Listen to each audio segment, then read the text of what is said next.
Today we'll talk about how can you fix this problem or know how you can do that on your MPI Live app. So all you have to do, so you just click here on settings, click on it. When you just click on settings, it's going to take you to next step here. So it's going to show for you like this, then you go down. Just keep going down, then you click here on apps. So then you come to apps list here and here you're looking for MPA app live or just click on search. Then here add MPA live app, it's going to show for you like this, click on it. Then it's going to take you to this list here, just click on for stop. Then you click on OK. So then you go down here, sorry. When you click here on for stop, then you click here on OK, you go down.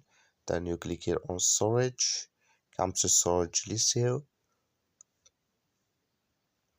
So just click here on clear cache. So then you just turn off your Wi-Fi and turn on it again, then it's going to work with you.